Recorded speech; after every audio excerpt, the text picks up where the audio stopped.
on, Mac. Here we go again. Okay.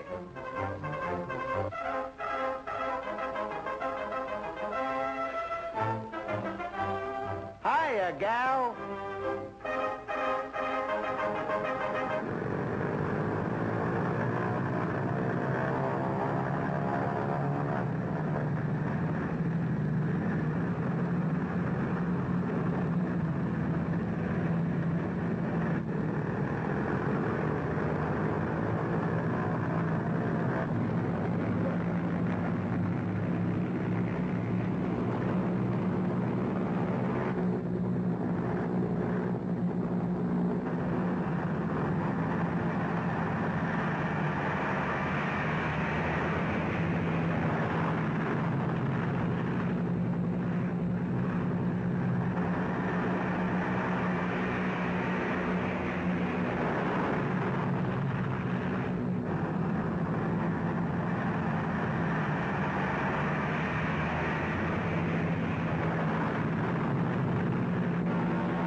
Say, that's really good news, isn't it? Yeah, those fortresses sure can dish it out. And bring the boys home safe, too.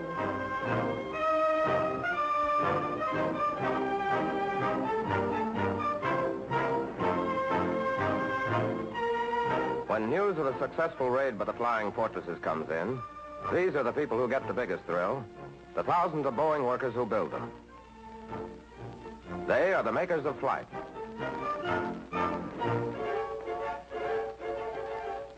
With rivets and rivet guns, with hard-biting routers, with their own two hands. In huge Boeing plants out of tough metal, they forge America's fighting bomber.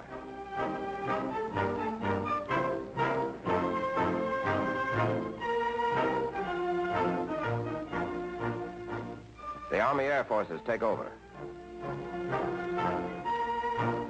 And from the field, she takes off to join the fighting forces.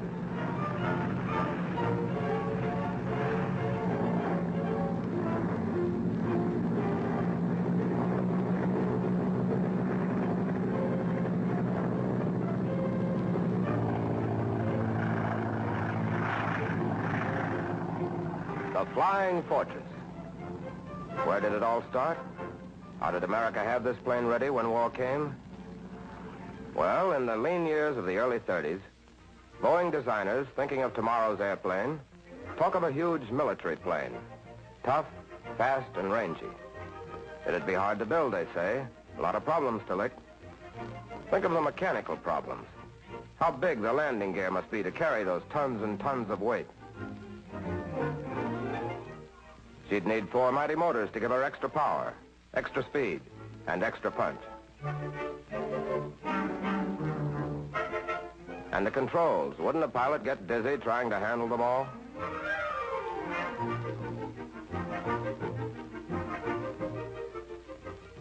It looked as if the plane would always remain a dream. But in 1934, when the Army Air Corps asked for new bomber designs, the Boeing men went to work in earnest. They figure her size and weight anew. She'll cost a lot to build, and there's a depression on. Shall they tackle a brand new field, cut loose from the past? Shall they build tomorrow's plane today?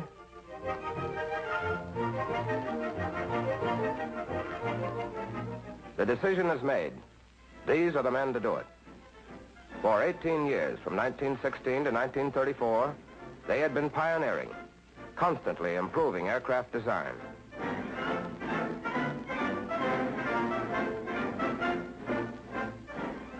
They built America's first low-wing monoplane transport, the famous monomail.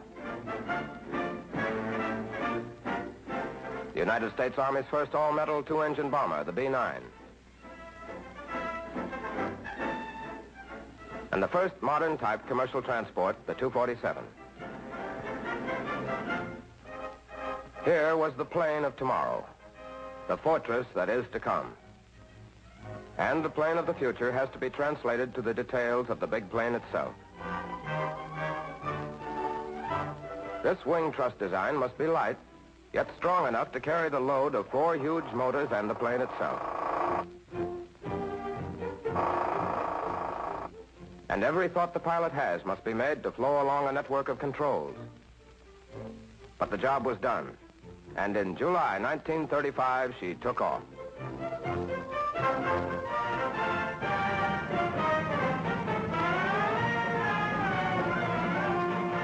Boeing 299, you are clear to take off. You are cleared to the control boundary.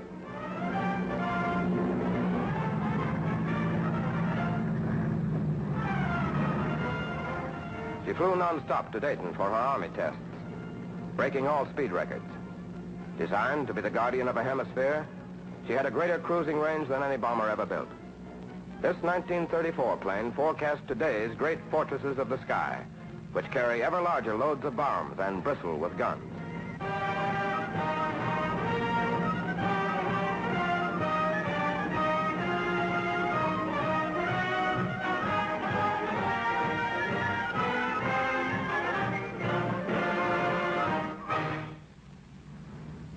The Army orders 13 planes to give them a service test.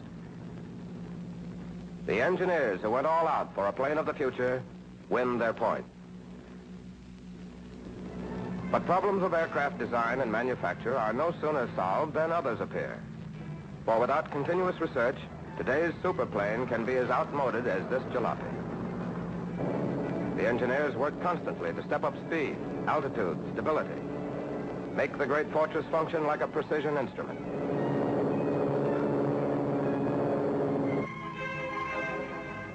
They make a scale model of the big plane and mount it in the throat of a wind tunnel.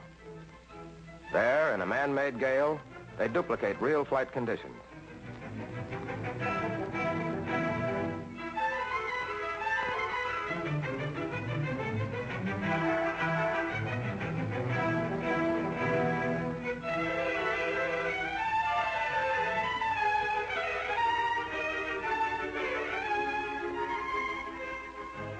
And in the balance room of the tunnel, you can read the story of the flight.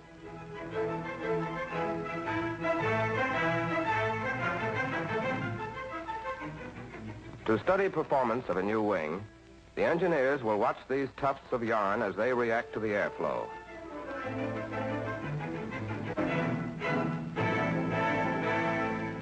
The wind roars through the tunnel.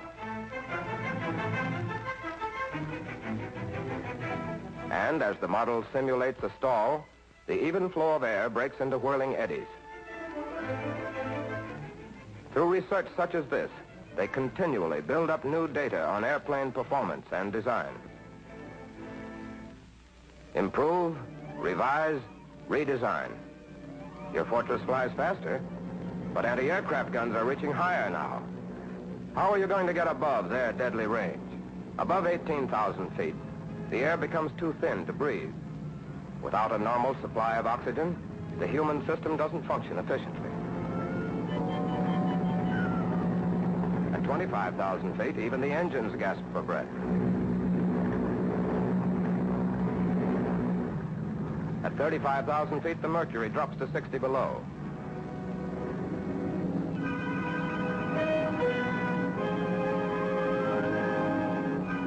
Oil freezes and lubricated controls won't work freely. Well, that's the stratosphere. And to beat it, Boeing engineers bring the stratosphere down to Earth and duplicate conditions existing more than 8 miles up. Into the stratochamber they go to test the performance of equipment at high altitude.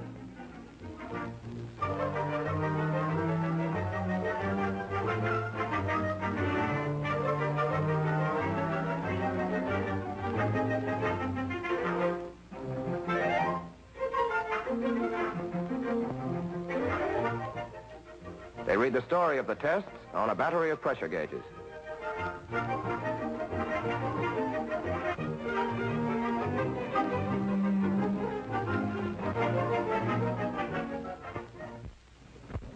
And for a test in the cold room, Huge refrigeration machines chill the air down to 75 below and lower. These equipment engineers, dressed for the stratosphere even though they'll never leave the ground, are going to test a valve to see whether it will work in such intense cold.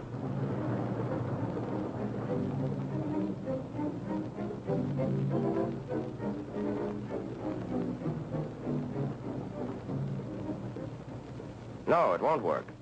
Not in the sub-zero temperature of the stratosphere. Well, better to have it freeze now than when the plane is in the air. But it means figuring and testing and tinkering until they find controls that will always work.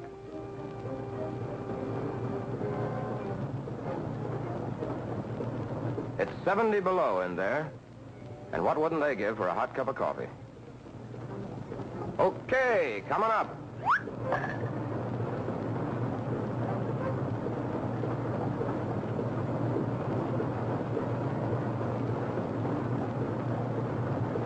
Uh-oh, too late.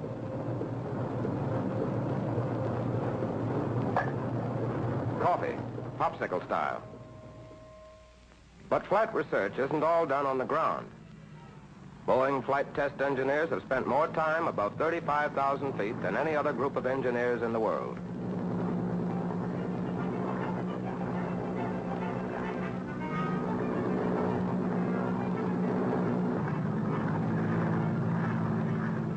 They scrape the stratosphere, getting the answers that make the Flying Fortress a better combat plane.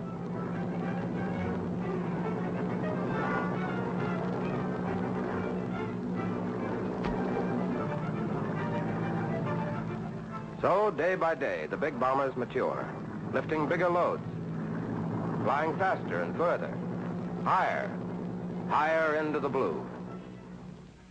But the search for perfection is never ending. In the sound laboratory, acoustical engineers study sound-producing vibration, from high-pitched whines to deafening clatters.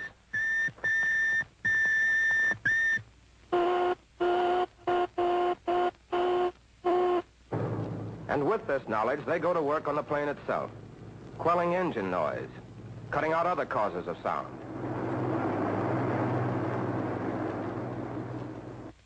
And then in the factory, what can't be killed is muffled until the roar of the engines is hushed to a purr. The big bomber is as quiet as the average streamlined train. And what did these 6 years of pre-war research mean to a world that was still at peace? Well, out of research such as this, commercial as well as military, comes the big Boeing Clipper, the ship that established transoceanic plane service on a commercially practical basis. And the Boeing Stratoliner, the world's first high-altitude, completely pressurized commercial airplane.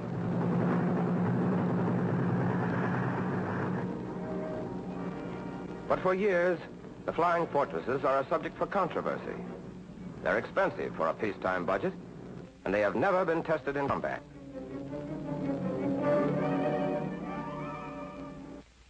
But with faith in their own design, in their vision of the future, Boeing kept on, testing, experimenting, improving.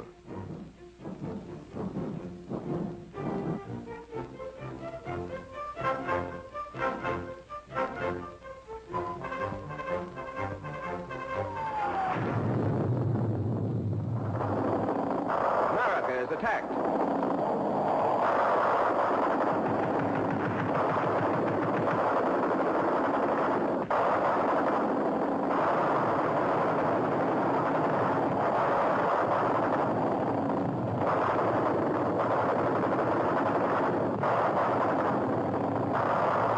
The United States is at war.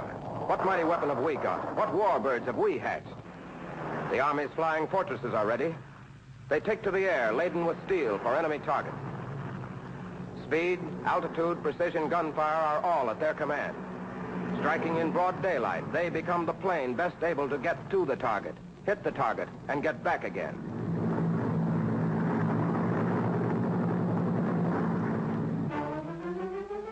Now, with our country at war, a new problem comes up. America needs hundreds, thousands of fortresses. Can it be done? Boeing production engineers are ready for that, too. their unique multiple-line assembly system rolled into action at a faster tempo. By breaking down the ship into these 7 major sub-assemblies and completing each on a separate line, they were making better use of available floor space.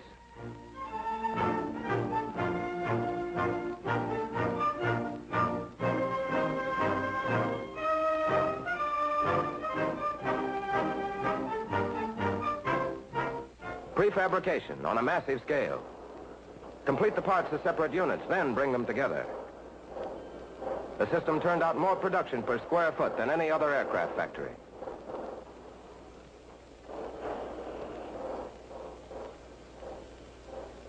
Here, in giant forms as big as a house, inboard sections of the wings are built.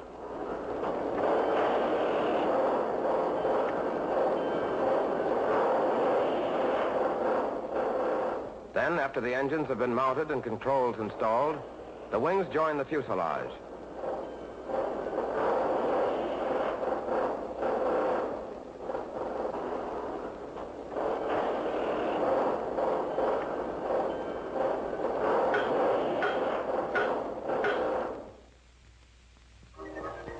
But, fast as they roll out, our war machine calls for more parts, more planes. So Boeing tooling engineers look for new ways to make more parts, faster. For instance, here are some of the ribs of a Flying Fortress. The old way of making these parts was too slow. They invent an octopus monster to bite into metal. Turn out those ribs 45 times faster.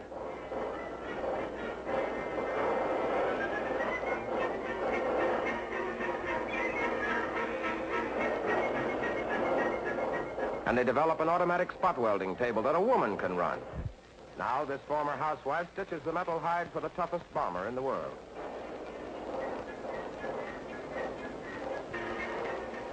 But skeleton and skin are not enough. To complete these giant fighting bombers, nerves are needed. Nerves to call for more speed and power, to tell the guns to bark and the bombs to fall, and send back the message, mission accomplished. That means electric wires. 5 miles or more for every fortress. Once thousands of wires were hauled individually through conduits. They say. So Boeing men speeded it up with a new system. Whole sections of the nervous systems are bundled together outside the plane. Then they're installed quickly as a unit.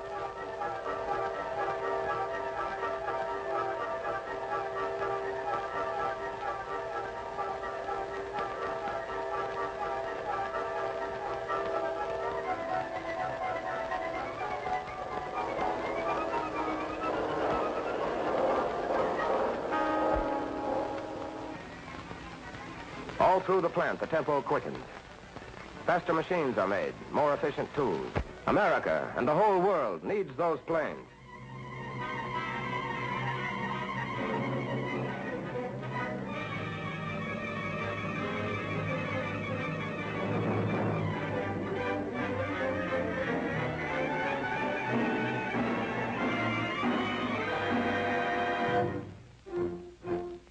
The call for better, faster production methods goes out. And in the shops, the men and women who are giving their time and their muscle, they give their ideas, too. They're gathered from suggestion boxes all over the huge plant. They pour them in. One man develops a new grommet punch, and thanks to him, Boeing Fortresses are built faster. And somebody thought of a way to number parts as they're cut. This little gadget saves untold hours. And in growing numbers, women are taking over in the plants, replacing men who have gone off to war. These women used to drive the family car. Now they're driving Hitler. Crazy. And obeying all the rules of safety, too.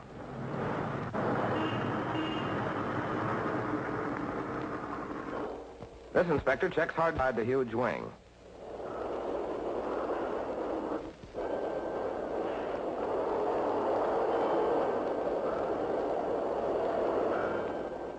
Uh-oh. The eternal feminine. Here they are, Americans at work. Housewives and farmers, mechanics and teachers, all races and all creeds, young and old alike. Each contributes to the building of the bomber that has been called the backbone of the American air offensive.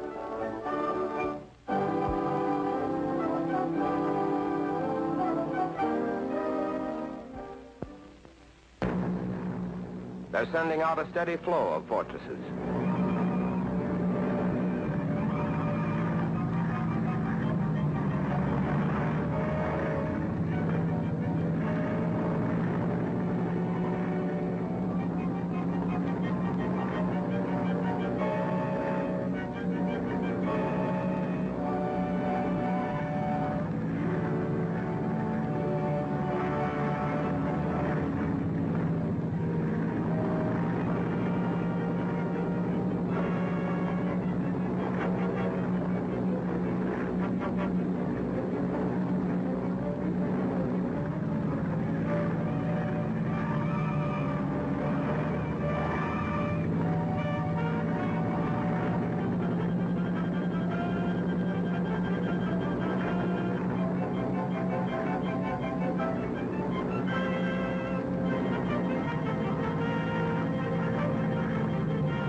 To England, Australia, India, Africa, Alaska they go, making it possible to hit the enemy by day as well as by night, in ever-increasing numbers striking at the heart of the target.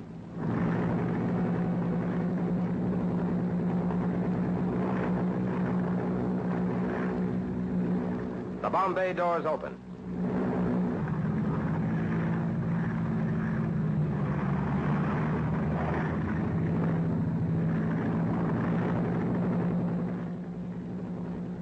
Bombs away.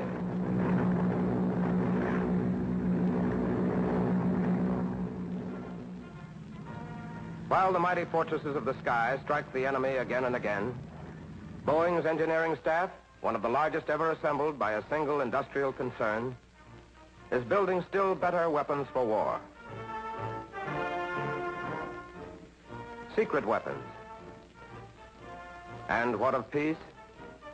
Out of Boeing research in hydraulics and structures, aerodynamics and acoustics, refrigeration, metallurgy, may come new methods for making new things for the years to come. But today, first and most important, Boeing builds for victory.